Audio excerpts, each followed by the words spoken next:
Mike B from the Who Dares Rolls podcast. And here we are on London Board Game.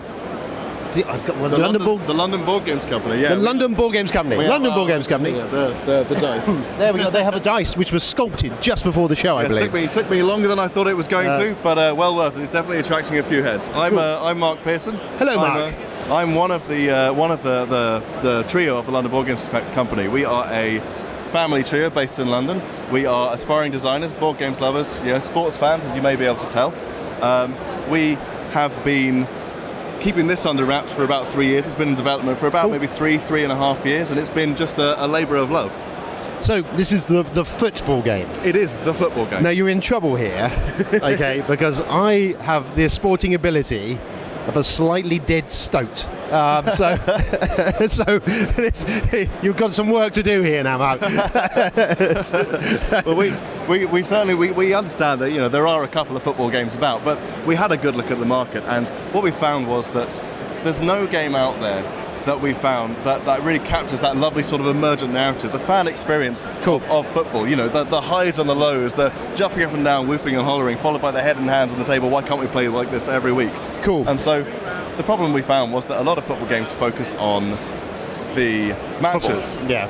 And that takes, that's all well and good, but football's a complex beast. And if it's too complex, it takes too long. You're sitting there planning your tackles and you lose the emergent narrative, but it's too simple. You could be playing anything. And so we abstracted it. And of course, what we found is that people love it.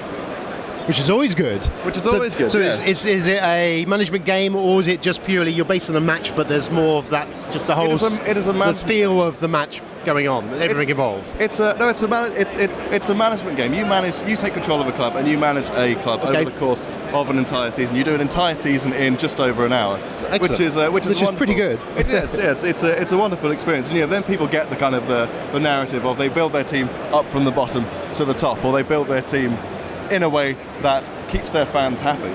Now, at the start, you are dealt a number of players, and these are your stars and personalities. We looked at football and we said, what makes football really fun? Who do you find on the pitch? And we named these people according to their kind of player archetype, the sort of presence that they hold on the pitch. So you've got the apathetic attacker, the wing wizard, the goalmouth Goliath, the incredible Sog. We all know a few of those. Well, yeah.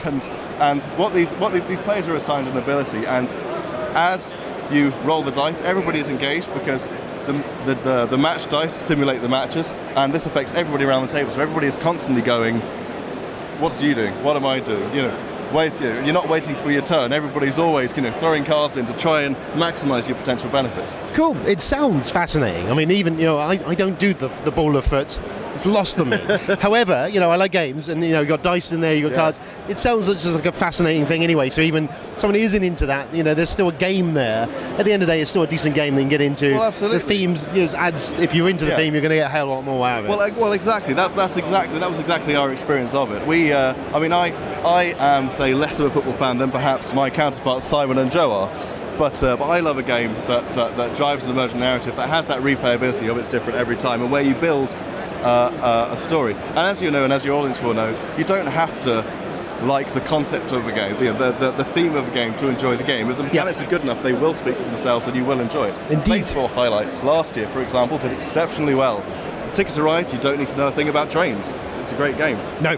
And we certainly find that here, because you think, sometimes that the interests of board games, the interests of sports fans, there's maybe a little bit of a parallel. Yeah. But so we were very careful to design the game that you didn't really have to have a knowledge or interest in it. With the naming convention and with the characters, you may be able to see on my shirt our flagship man, the Bob of the Borough. You have kind of a sort of a fun artwork theme. It's a hark back to the sort of the nostalgic euphoria for a lot of people of the footballing comics of the 70s and the 70s of the 80s. Shoot magazine, or Shoot Comics, or whatever it was, Roy the Rovers. Roy the Rovers, yeah. Roy the Rovers were taken, we weren't allowed that. This is Bob of the Borough. It's close enough. So this is hitting Kickstarter, as your t-shirt says. It is, yeah. July, August, absolutely, yeah. We've had such an amazing positive reaction from everybody that we maybe a couple of minutes after the press preview yesterday, we had people coming along saying, "Oh, okay, we'll come and take 5 copies," and we went, "Yeah, it's not here yet." Yeah, it's going to be couple of months. Okay, so if this interests you, which it should do, July, August, keep your eyes on the old Kickstarter, and you can get in there. Thank you very much, sir, for taking the time out. Thank you very much. Wish you well, and maybe we'll pop over and have a proper play later on. Oh, please do. Yeah, absolutely. Thank you. Thank you, sir.